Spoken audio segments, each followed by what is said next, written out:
You know how people say that there's one thing that it's true in life.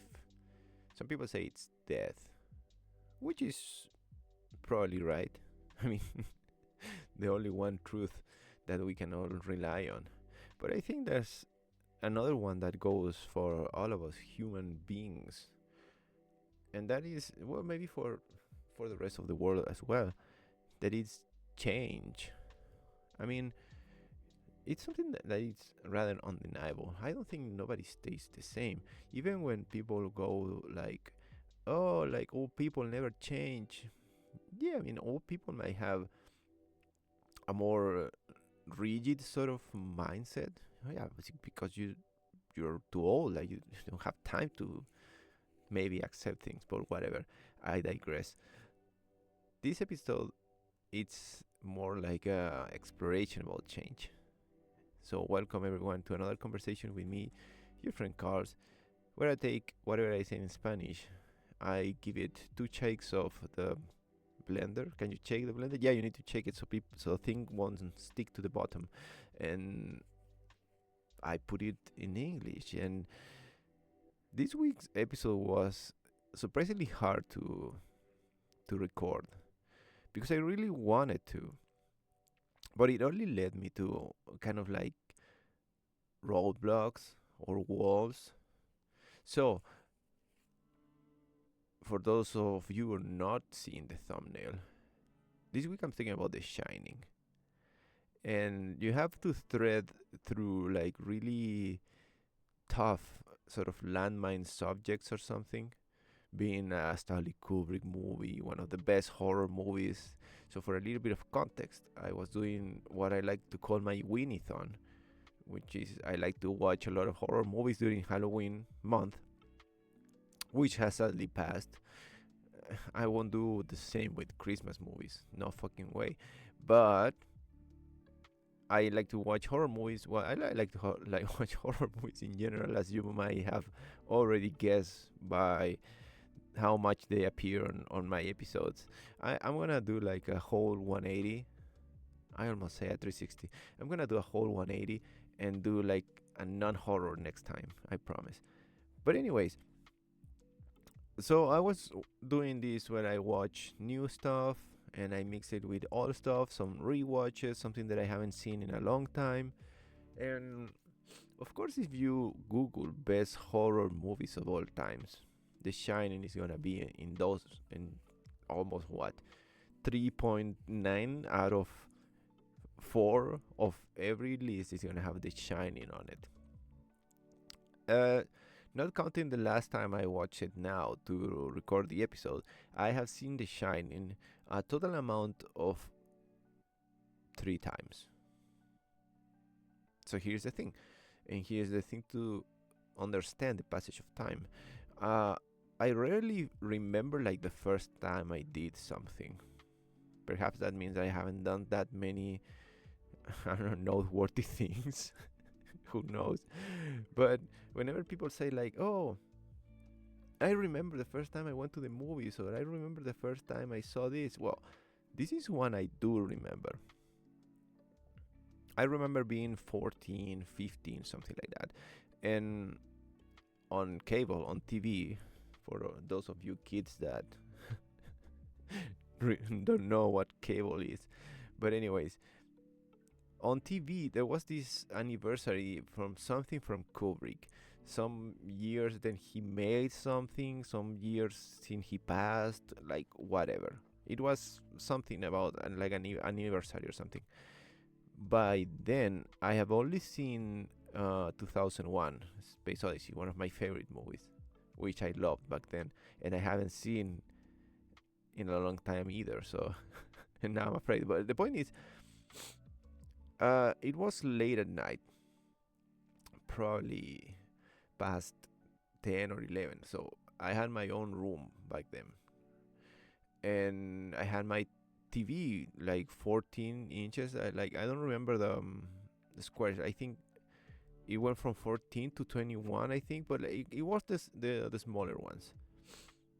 And I don't remember which season of the year it was, but I remember it was a bit cold. So I slip into my bed and I just cuddle the best I could. And I was like, hey, I'm gonna check some Kubrick movies. I already know I love movies as much as I do now. And out comes The Shining. And of course, I remember the the kids, the blood, the zombie makeout, the everything everybody remembers about The Shining, and it left such an imprint on my memory as a horror fan, like a growing horror fan. Like I don't even know how many movies I have seen since then. And of course, I'm not a horror expert, but I'm definitely a horror fan. And that initial sort of imprint that The Shining had on my brain probably made me think about it as one of the best of all time from then on. You know, I don't remember much about the second time I watched it, but I remember getting it, watching it, and on my computer, and like going, yeah, this it still holds. This still holds pretty fun. It's pretty creepy. But the second time I watched it, I sort of got absorbed by the hotel. Like as I've said many times, I'm no movie expert. I'm just some bald guy. Um, like I didn't really knew what cinematography was, or like the real art of framing. Like the point is to choose how to shoot a movie like this, to find a location, to make every detail as it looks. You know, it's supposed to be a hotel that it's on a break, but everything is so symmetrical, everything is so dreamlike. So the second time I watched it, I was like, okay, so it's the setting. Because if you see the Shining, it's not like a gore fest, or like not even a horror fest in a sense. Because the plot definitely is about the three main characters. There's no more people. It's about the claustrophobic sort of transformation they suffer. The known cabin fever, which gladly more like shut-in people, like many of us. I don't think we suffer that. Well, as long as I have movies and book, I could probably be shut in, like inside of a room in the middle of a blizzard, like forever. And it doesn't even have to be that many books. Give me the Lord of the Rings, and I will reread them. But anyways, that second time, that idea was the main thing I got from it. How the way it was shot sort of teleported you to this dream state, where it made it possible for you to understand, maybe even empathize, the loss of sanity of the characters. That now, I've never read the book, and I didn't know until like way later that the original author was Stephen King, uh, whom I haven't read any. I haven't read any Stephen King book, because even though I read Lord of the Rings every fucking year, I see a Stephen King book and I see they have like 600 pages, and I'm like, fuck that, no. Is this the guy that wrote about a murdered car? Yeah, right? It's like a murdered car and everything. They're probably good. I mean, this is why I said thread lately among landmines for this episode. Like, I'm gonna talk shit about Stephen King, about Stanley Kubrick, about The Shining, right? Well, whatever. The second time, it remained like a great experience. I sort of got into the visuals of it, even the weird fellatio dog. But then comes this year, and I've been talking way more about movies. I've been trying to like enjoy them more and get the most the more I can from them. So I sat down, I put the Shining on, start with like that awesome music, and that shot of the car driving through. Where was this? I think there's some place in the U.S. to this magical hotel, which even with all the creepy stuff, it looks pretty awesome. I would spend some weekends there. But anyways, I sat down, I watched The Shining, and by the middle of it, I'm kind of bored. I'm kind of bored, and I begin thinking like, man, why am I bored? I still love how it looks. I still love the setting. How come I'm bored as hell? So the movie finishes, and as it so often happens with me, those ideas keep haunting me, and like I keep turning them around in my head, and like dreaming weird shit. Just today, I mean last night, I dreamed I was freaking Rick Moranis, and I have no idea why. Like, you don't know how these things work. They just are. So I dream I was Rick Moranis, and I was like fighting with some people that wanted to use guns to shoot each other, and I'm like, don't do it, dude. And I'm like going like house from house in a place that looked like my old city where I grew up, and like I have to run from house to house telling them, don't shoot each other, don't shoot each other. And I'm freaking Rick Moranis. So the whole point is like you don't know how this shit works. But anyways, eventually I reached the point where I asked myself a question, and I didn't like the answer. The question was basically, I need do these characters actually develop? And for some reason I can't say yes. That is the point where I went to research about the book and Stephen King's idea, and like the whole point of the book being a what they call a descending to madness type of narrative. So Jack, the main character, played by Jack Nicholson, that's hard to forget, um, has a whole story arc, and I understand why you wouldn't like this version. It's more than an abridged version of the characters and the story.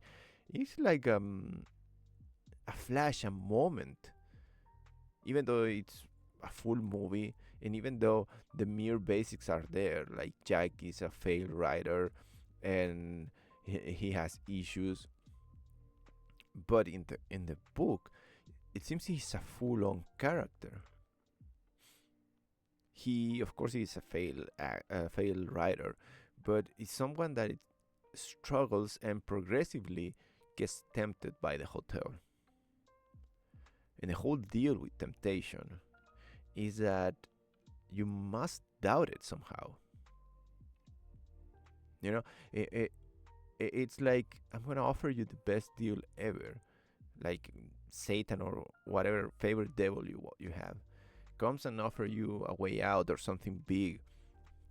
Where's the catch?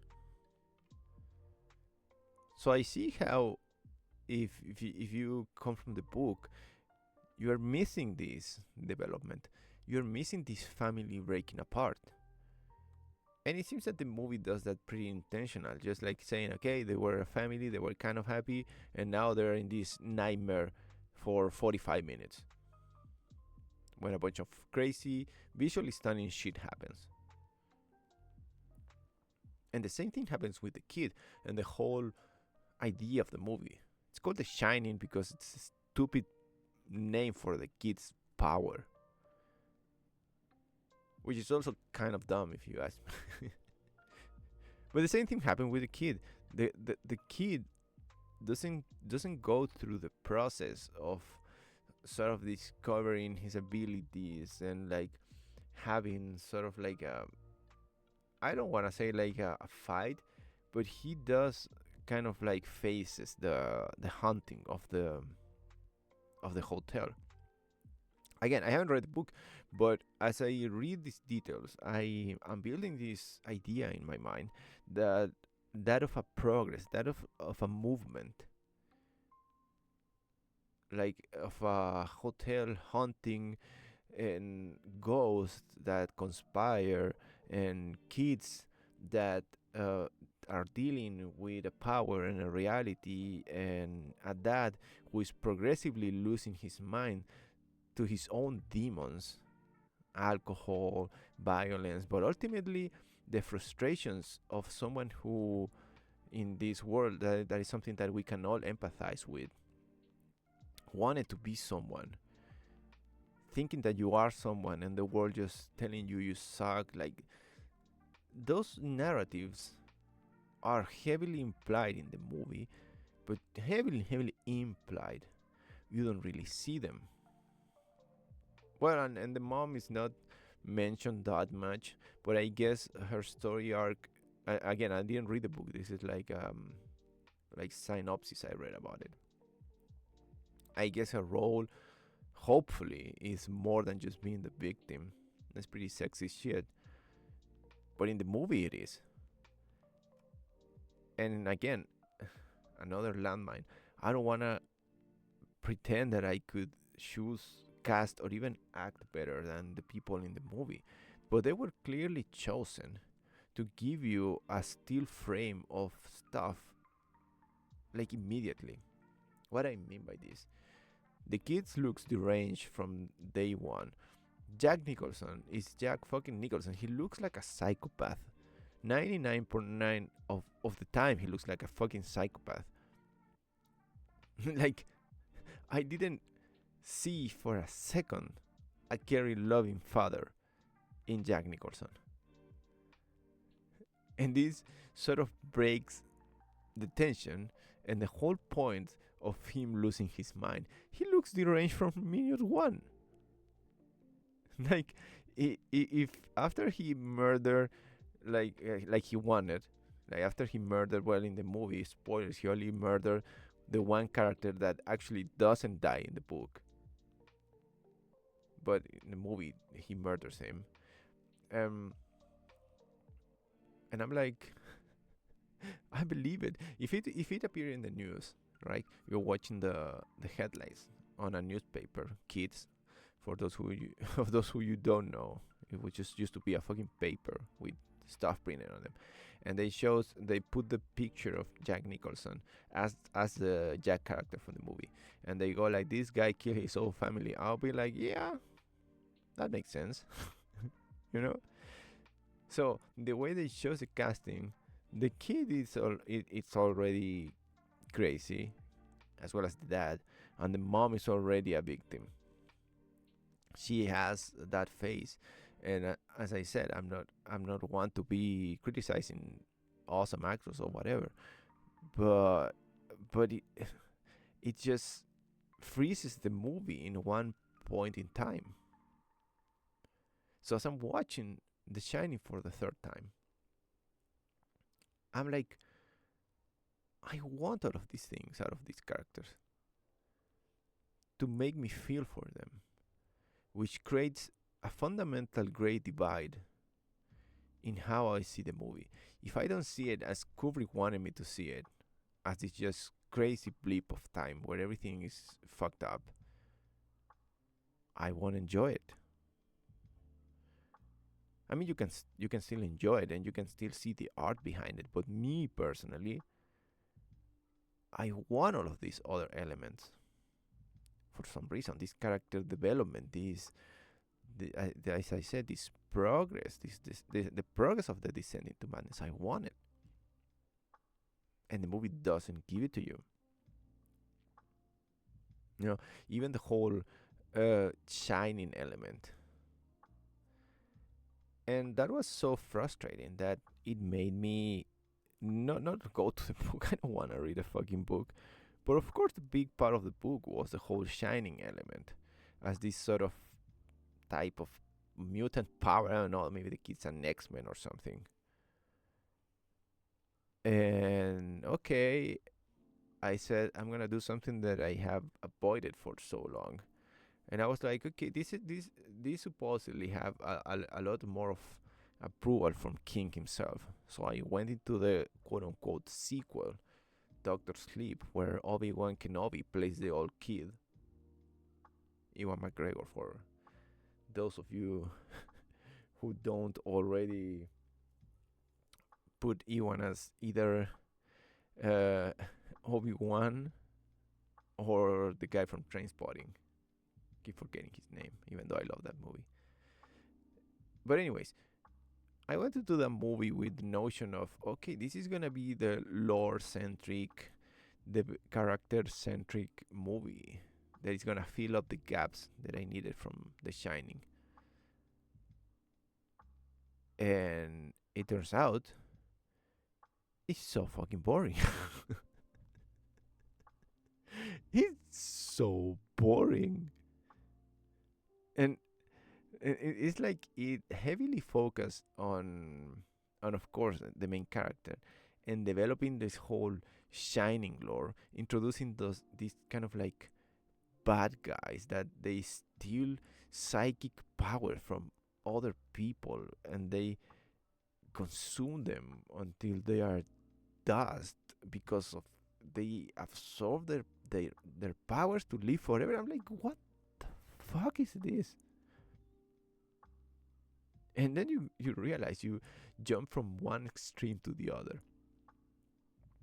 from a movie that was just this freaky point in time to a movie that was so convoluted, so long that it wasn't even scary or it wasn't tense. It was just so boring. Even at points, to me, it was stupid. Perhaps if it wasn't related to The Shining, if you haven't had that first impression, perhaps it wouldn't be that stupid. It would just be some sort of like I don't know, adventure movie with ESP or like powers in between. It could be, but it wasn't. It was a Shining sequel. So I reach a point where I'm like unsatisfied with the original, unsatisfied with the sequel, and I don't even know if reading the book would make it so. And here's one thing that I've been developing since, I mean, that I've been thinking. Developing sounds too grandiose. Something that I have been thinking since I made my Spanish episode is that perhaps we must allow ourselves to just accept change. So there's a couple of things that are important to have in mind. One, that it's okay to change.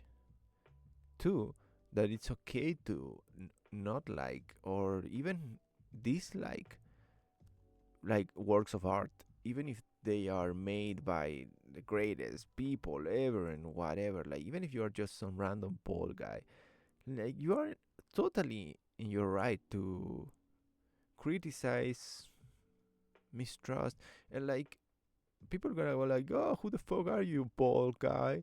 You bald fuck?"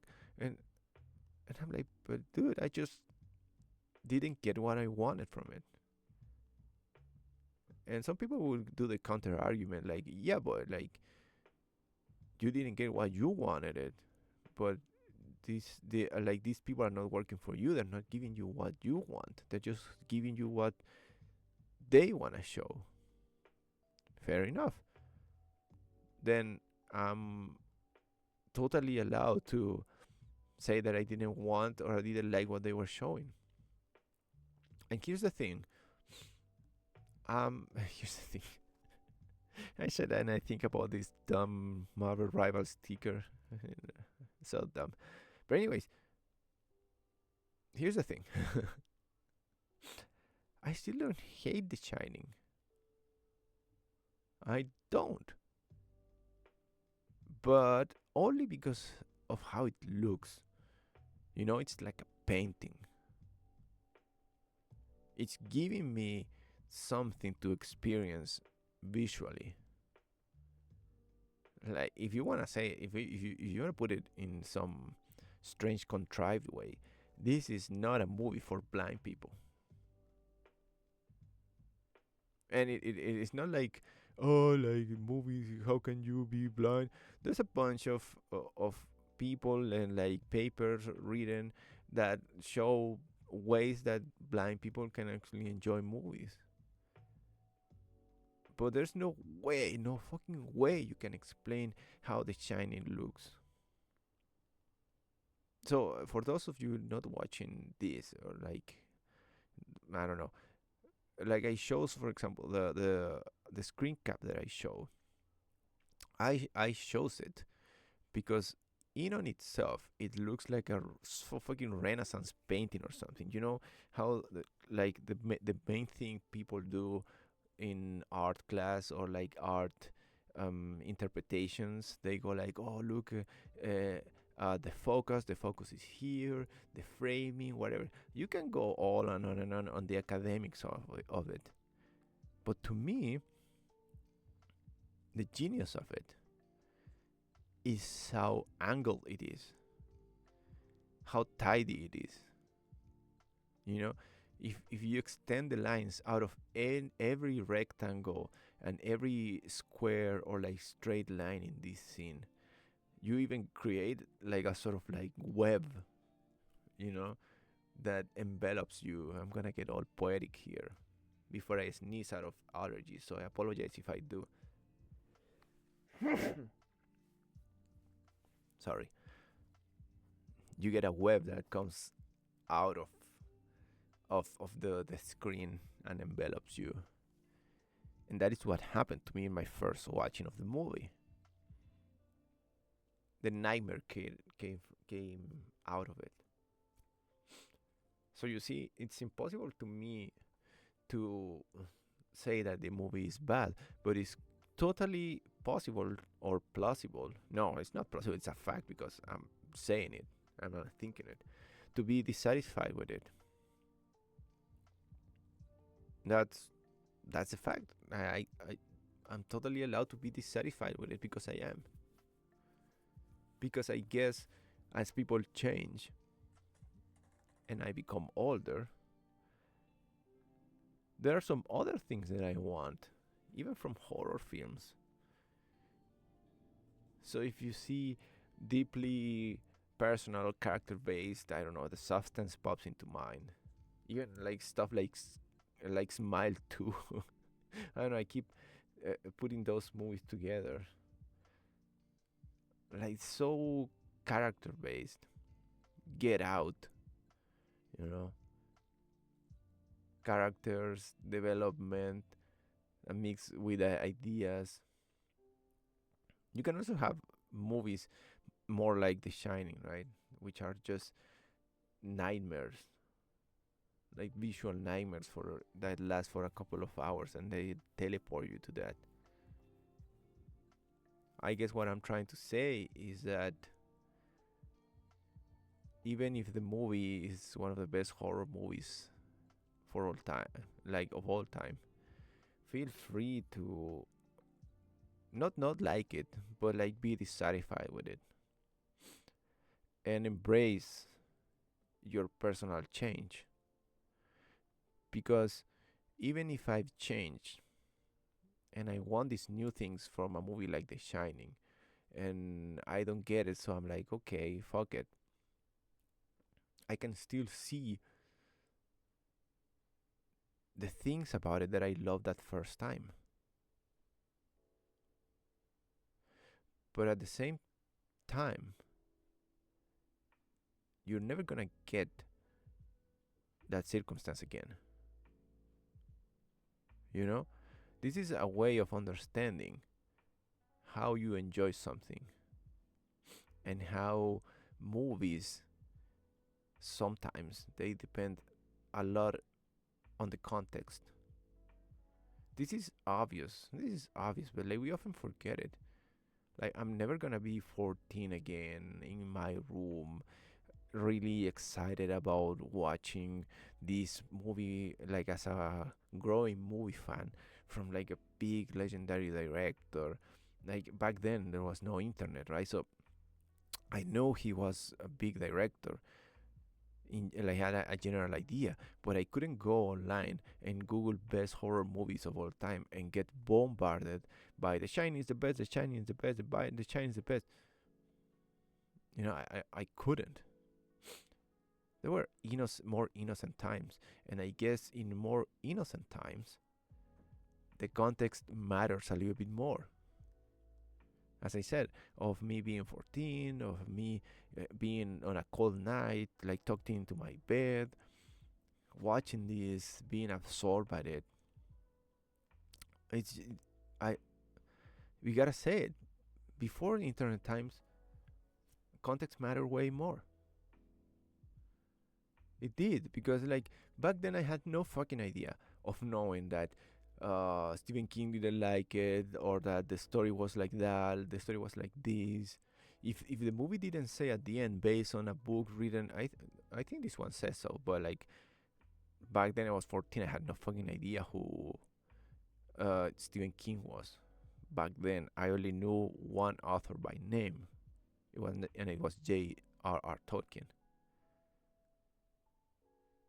Dear Professor Ronald Ruland, or whatever you pronounce his weird name. That was the only author I knew by name. And maybe Jesus, who knows. But you have no idea of all of these things. So it's really easy to become absorbed by it. But the whole point is don't hate yourself if you go through these changes. Just make the most of it. It's not wrong. It's not wrong to ask for things that the movie doesn't have now in 2025. It's not wrong to accept, I don't know, the information from the internet, the comparisons for the book that will eventually lead you to watch the fucking boring movie called Doctor Sleep. It's okay. Because in the end, it's still just amusement. And in my case, the amusement has morphed, moved, perhaps even evolved from just experiencing this movie as a brief moment in time to doing this, thinking, talking. Sometimes it can be frustrating. Sometimes it can be frustrating not to understand your own thoughts about it or having so many variables implied in your judgment that it's just baffling and confusing. Like there are so many inputs. Like I wish I was an AI so I could just distribute them easily and like get the fuck out of it. But you can't. You're a human being, and you gotta take all of these inputs and craft your experience. And as your experience gets bigger and bigger, just like the hotel in The Shining, you create your own nightmare. And as I said, if you extend all of the lines from every corner and angle of this really geometrically shot movie called The Shining, the the net of nightmares is gonna go all over your brain and take you over. But now that nightmare is not just the movie, but everything else. Just extend every input from every line and every shit you see, all of the movies you've seen, all of the shit you get from the internet, all of the opinions, all of that, and you are in your own little fucking nightmare.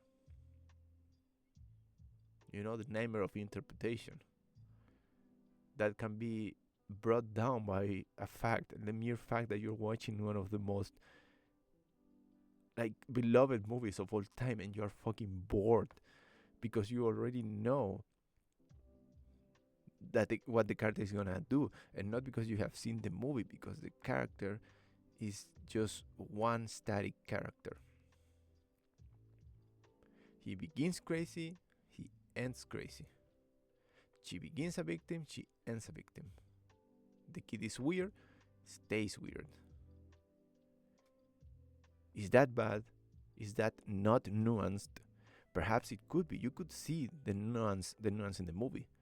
You could. But to me, at this point of my life, I want more. And I gotta accept this longing, as it makes it not easier, but even necessary for me to keep enjoying things. You know. So I still enjoy The Shining, even though I got really bored in between. And who knows, man? Embrace change, and it's not a bad thing ever to go back and watch the movies from your past. You know, people like keep telling about, for example, um, some big changes, like the renaissance of the Star Wars prequels. For those of us who lived that time, you know, you know, everybody hated those shit. I mean, not everybody. Like back then, I didn't have the internet yet. I know it. I know it was a thing, but like it was. Those movies were punchlines of every joke. Like it was so easy to just hate on them. And now they're not masterpieces, but like you hear this expression all the time. These movies were someone's childhood, where they were my teenage years. And I mean those weren't the first Star Wars movies I saw in the theaters. I saw the original trilogy when they did the re-release. So I still had those were still my first Star Wars movies, even though it was a different time. But whatever. But you can see change there. You can see change there, and like people like Hayden Christensen and what's his name, Tariq, the guy that play Jar Jar Binks, coming back and like being beloved. That's change on how we see things. You can call it nostalgia, you can call it whatever you want. It's just change. Nothing is static, everything is fluctuating. The important thing is that you keep the important thing static. You know, it sounds weird, but it's true. You know, you gotta keep positive values static, permanent. You don't want to change into being an asshole. That's what happened. I mean, that's what it did not happen in Back to the Future 2. But that's why Marty says, really worried, do we become assholes? Because he was afraid that change could turn him into an asshole. You know, so it could be a bad thing. Just keep in mind the good thoughts. But anyways, I'm ending it here. This exploration on The Shining was enlightening. And ultimately it was fun. More the explanation than the movie itself. Let's see how it goes in like what? Let's give it 2-3 years. I know it's not gonna be part of the Winnie-thon next year. That much I know. But who knows? Maybe Jack Nicholson is gonna die and I'm gonna be like, okay, I'm gonna watch some Jack Nicholson movie. Which I think by now, my favorite Jack Nicholson movie, I haven't seen many of them.